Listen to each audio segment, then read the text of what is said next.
Retour direct sur le plateau de 7 jours BFM. C'est le feuilleton de la semaine. Lundi, on apprenait la fuite de Carlos Ghosn et son arrivée au Liban. 5 jours plus tard, on en sait un peu plus sur le périple rocambolesque de l'ancien patron déchu de Renault-Nissan, soupçonné notamment de malversation financière. Avant de retrouver Clémence Dibou dans un instant à Beyrouth, la capitale libanaise, le film des derniers jours, c'est à Caroline Hier. Avec précipitation, presque de l'embarras, les enquêteurs japonais procèdent à la perquisition de l'appartement de Carlos Ghosn.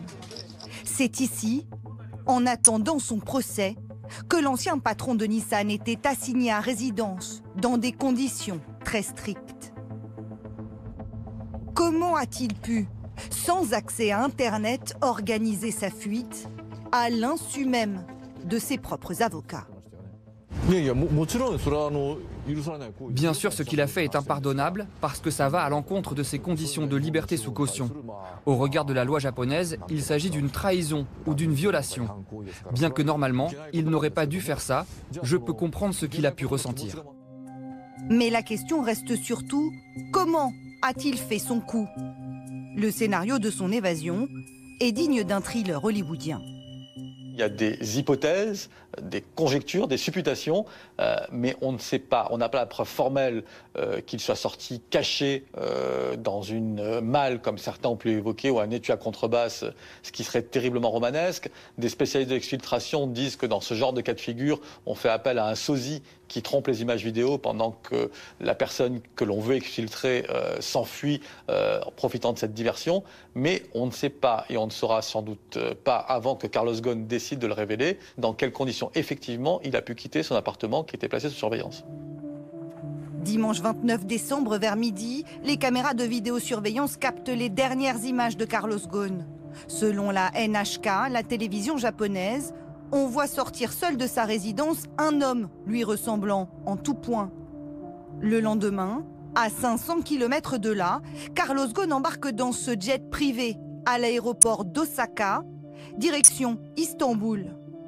Pourtant, ses passeports, français, brésiliens et libanais, sont encore en possession de ses avocats nippons.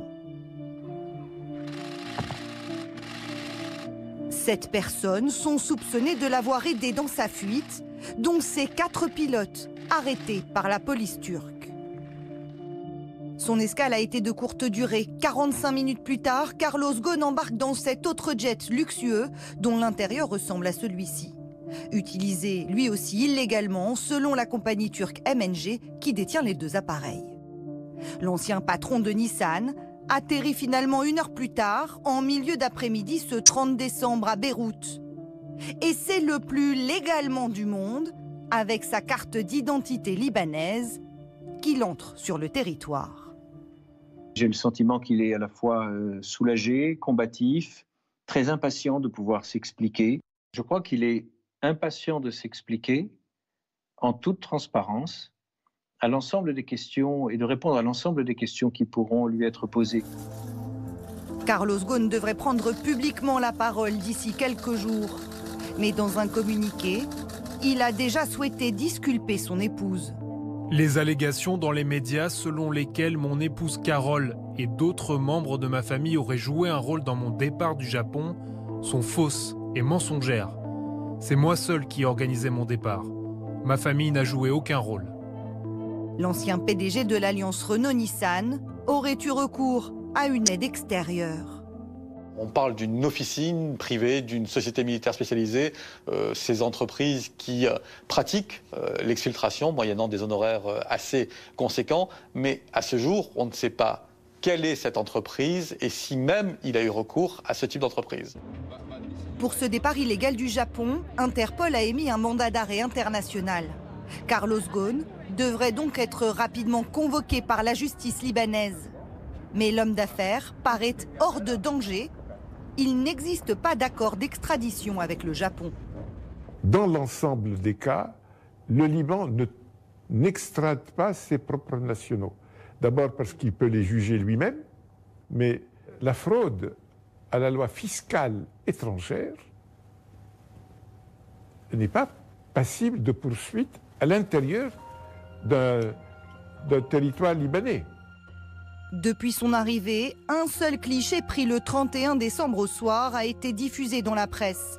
On y voit Carlos Ghosn en compagnie de sa femme Carole fêter le réveillon chez une amie à Beyrouth. Mais aucun indice concernant son lieu de résidence. Il pourrait être logé n'importe où, chez l'un de ses nombreux amis sur place ou membres de sa famille. Et c'est devant l'une de ces résidences que l'effervescence est la plus grande. C'est la plus grosse affaire de l'année. Personne n'aurait jamais songé à faire ça au Japon. C'est impensable. Personne ne s'y attendait. L'avocat de Nissan lui-même vient demander des comptes à l'ancien PDG de la firme. À mots couverts, il vient vérifier si le couple est ici, dans une demeure que le groupe japonais considère lui appartenir. Avant qu'il soit en prison en Japon, il était dans cet appartement. Ensuite, il est sorti. Et maintenant, on demande de sortir de cet appartement. Parce qu'il n'a pas le droit d'habiter cet appartement. Parce qu'il appartient à Nissan. Oui. Finalement, il ne sera même pas autorisé à entrer. Oui, on revient demain. Parce que pourquoi vous n'êtes pas rentré? Parce que madame dort, elle prend sa sieste. Mais qui, quelle madame? Madame Ghosn. Elle est là alors? Oui. Et monsieur Ghosn, il est là? Dans ce quartier cossu, son retour ne passe pas inaperçu. La fin d'une injustice pour ce voisin de longue date. Il a commis quelques erreurs, il ne méritait pas ce traitement que les Japonais lui ont imposé. Car ici, l'homme d'affaires franco-libanais est d'abord perçu comme un exemple de réussite. Nissan Company was bankrupt. Nissan était en faillite, vous savez, un trou de 30 milliards de dollars. Et lui transforme la ruine en profit en 2 ans. Un homme providentiel, alors que le Liban est englué dans une crise économique. Certains le voient déjà au ministère de l'économie, ce qui fait grincer des dents une jeunesse contestataire, occupant depuis des semaines la place des martyrs pour dénoncer une classe dirigeante jugée corrompue. On est venu ici parce que les politiques volent l'argent public. Et je suis certain que lui aussi volerait de l'argent s'il prenait part à la politique. Il fait partie du système corrompu. Une réussite parfois jugée indécente dans un pays en crise. Pour retrouver sa liberté, Carlos Ghosn a dû faire une croix sur les 14 millions de dollars laissés en caution à la justice japonaise.